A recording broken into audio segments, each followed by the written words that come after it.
two, 1, 2, 3, 4.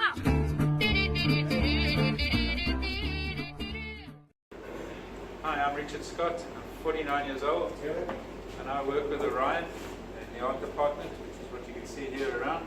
I've been here for 2.5 years. When I first started, it was a great little department, but we've turned it into a self-sustainable department now with artists coming in, learning new skills, guiding them in the correct direction with good products, good knowledge, and giving them training. And from that, we're producing some really good stuff. We also take them on outings to the museums once a month, that kind of, and yeah, we finally cracked the code after 3 years of hard work. Hard work, yeah. And who do you have with you at the moment? This is William. Hello, William. William draws his inspiration from drawing houses. We took the guys on one of the outings one day, and I just saw blue carp on the left of all the colours, and I decided to just turn left, park the bus, and we walked through the houses. And William produced these beautiful blue carp houses for a gala about 18 months ago.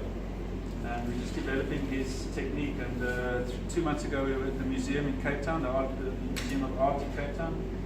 William sort of saw these cranes and stuff, and so he's taking it to the next level. And it's my job to help him find something that inspires him to paint, and then also once he's started the application, just explain the art process to him from start to finish, from creating the concept to application, right through to selling. This is Delaney. Delaney's our what we call in-house pop artist. Delaney loves sort of modern day iconic stuff, sort of SpongeBob and all this kind of stuff, and I've tried to get him to do into a Roy Lichtenstein feel, so we can play around with these kind of elements, and then from there he'll develop his own style. So what you see here is basically a canvas that we're going to be working with together as a collaboration with myself and Delaney, and these are just the elements that we're going to be incorporating in it with some other of my elements, etc. Cheese, Jared. This is Jared. Jared's been with the art department for pretty much the longest, and Jared focuses quite heavily on more traditional academic style art, which is the zebras, the wildlife, that kind of stuff. So everybody else in the department is kind of going off on sort of a more modernistic approach, whereas Jared is sticking back to the traditional sort of experimental type art. So yeah. And what's this, Jared?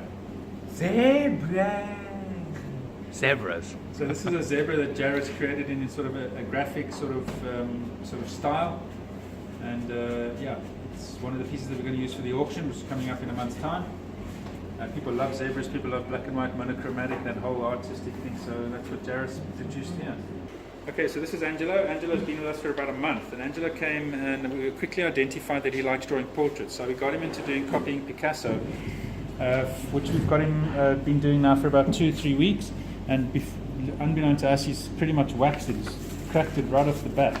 So the concept here is to teach him how to use, how to copy an existing artist and then develop his own skills using some of the styles that he used from other artists and creating his own style of portraiture. So we're using Picasso as one of the most famous artists as an example, because he kind of got it right with simplistic form of the human face and the body. And unbeknown to Angela, he doesn't quite know it yet why he's doing it, but it's actually forming his style into a style that he will eventually call his own. I must say, I mean, I know nothing about art and I can't do art for my life. It's really not my strong point.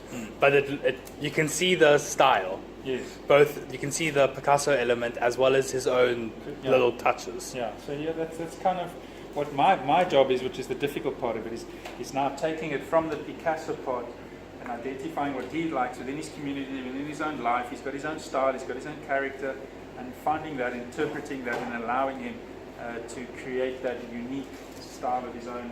Here we have Eslen. Eslen's basically in charge. Eslen makes sure, oversees everything that I come in. I give him a bit of a brief for the guys, and he makes sure that what the guys are doing is sort of in the right direction. Eslen's role is to, he's an able-bodied person, he's quite capable of taking it from my interpretation from the artist and helping him just gear it into a nice finished, clean product, which is very important as a sellable product. So yeah, Eslen's been with us for 2 weeks, and yeah, it's going from strength to strength. And what are you doing at the moment here?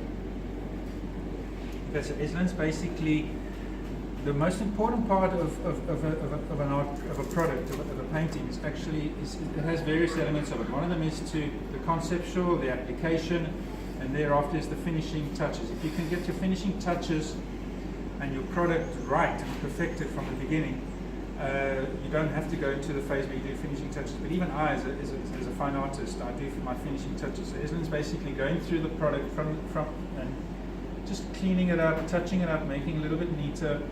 It's the polish at the end. It's kind of polishing it up, yeah, which sort of able-bodied person is a little bit more capable of doing, and making it just presentable for packaging.